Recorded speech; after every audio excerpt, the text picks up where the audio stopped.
Salut mes petites beautés. Je suppose que ça doit vous surprendre de me voir comme ça, avec des lentilles, un make-up Halloween où il y a du sang. Vous n'êtes pas forcément habitué à voir ce genre de choses sur ma chaîne. Alors vous pouvez voir qu'il y a un petit peu de tout. J'ai une morsure et un sourire d'ange qui a été fait. Alors évidemment c'est que du make-up. J'espère que ça vous plaira. J'ai utilisé un petit produit qui peut être assez costaud. C'est du collodion. Collodium en anglais. C'est un produit qui est à base d'éther, donc clairement il faut énormément aérer la pièce. De toute façon je vous le redirai durant la vidéo. Mais ne faites pas ça si vous êtes dans un tout petit appartement ou alors que c'est très fermé. Il faut que vous puissiez aérer votre pièce, c'est super important. Alors ne bougez pas, je vous montre tout de suite comment faire. On va tout d'abord commencer par appliquer son fond de teint sur l'ensemble du visage.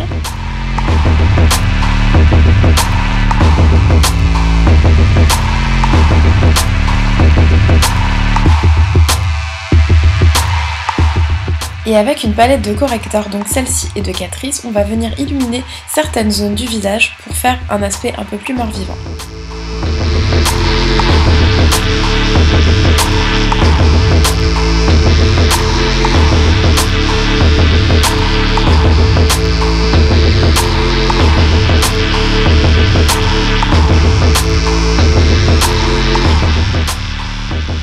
Dessinez ensuite vos sourcils avec un crayon ou une poudre, c'est comme vous voulez, mais faites-les un peu plus ronds. Poudrez l'ensemble de votre visage et ensuite on va faire un tout petit peu de contouring pour mincir le visage et lui donner un petit peu moins de chair.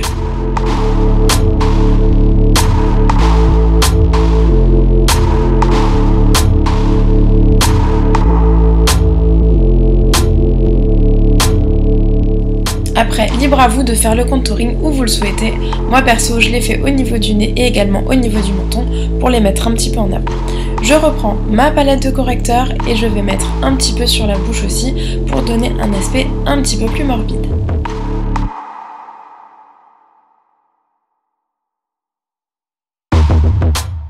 On va passer à l'étape un petit peu plus horreur. Donc avec un crayon des tons un peu bruns, vous allez commencer à dessiner les canines et ensuite faites des marques dedans.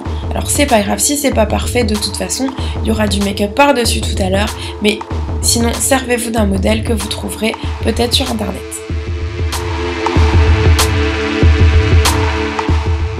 J'utilise un crayon contour des lèvres rouge pour donner un peu plus l'aspect du sang et un crayon chair pour bien séparer les dents. En utilisant le même crayon brun donc pour les lèvres, je vais donc dessiner des traits comme ceci, comme si on m'avait fait un sourire d'ange, et la même chose de l'autre côté.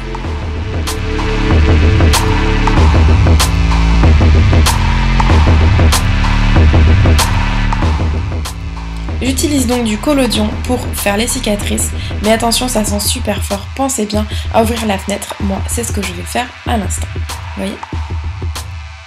L'application du collodion se fait donc en plusieurs couches. Donc je vais commencer par appliquer la première à tous les endroits où je vais vouloir faire une marque. Donc là ce sera sur le sourire d'ange et sur chaque dent. Je prends la Naked 1 et je prends les deux derniers fards et je vais venir creuser mes yeux comme ceci.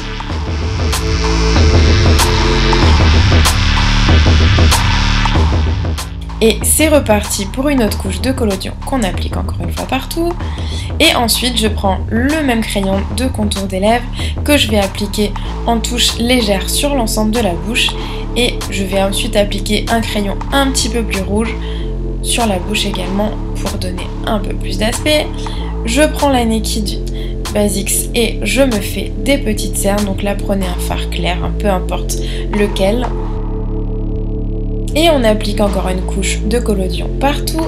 Et pendant que ça sèche, je vais en profiter pour mettre mon mascara sur mes cils. On repart avec une autre couche de collodion. Et là encore, en attendant que ça sèche, on va faire le ras de cils inférieur avec un crayon noir. Et on repart encore sur une couche de collodion. Alors oui, ça se fait petit à petit en différentes étapes. Donc là encore, on en applique partout.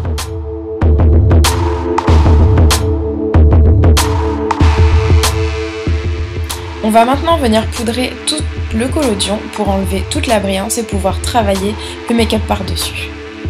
Donc je prends un rouge à lèvres bordeaux et je vais le placer sur l'ensemble des dents.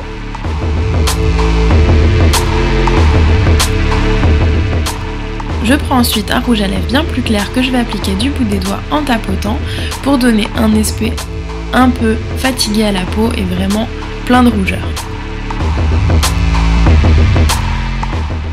On répète donc le même procédé pour la bouche, donc poudrer, et ensuite on va venir mettre le même rouge à lèvres en tapotant. Et il est temps de passer maintenant à l'étape du faux sang qu'on applique donc en petites touches tout d'abord du bout des doigts, et là j'ai décidé de faire une grosse coulure.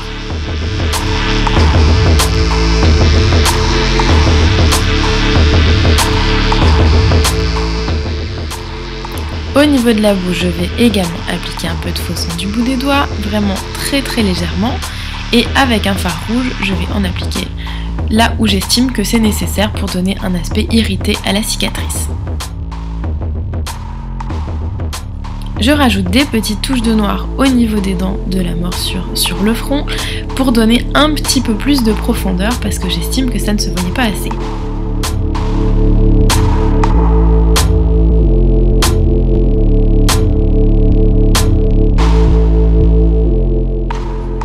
Je reprends le même fard rouge et le même pinceau et je viens créer des rougeurs au niveau des cernes pour donner un aspect un peu plus malade.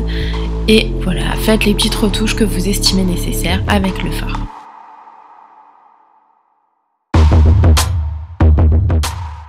Je vais venir appliquer un tout petit peu de faux sang avec le bout d'un coton-tige et là le plus gros va arriver au coin de l'œil. Je vais verser donc du faux sang pour donner cet aspect vraiment terrifiant. Alors, ce maquillage vous a plu? En tout cas, j'espère que oui. Moi, perso, j'adore. Ça change beaucoup de ce que je fais d'habitude, mais clairement, ça me plaît vraiment bien. Du coup, je pense que d'ici la fin de la saison Halloween, je vais vous refaire un nouveau maquillage. Si au cas où vous réalisez quelque chose dans ce genre-là, alors surtout n'hésitez pas à m'envoyer une photo, soit sur Instagram, soit sur Snapchat ou bien sur Facebook. Je serais vraiment ravie de voir vos réalisations, voir les petits changements que vous allez pu apporter. En tout cas, moi je vous fais plein de gros bisous et je vous dis à très bientôt pour la prochaine vidéo Halloween.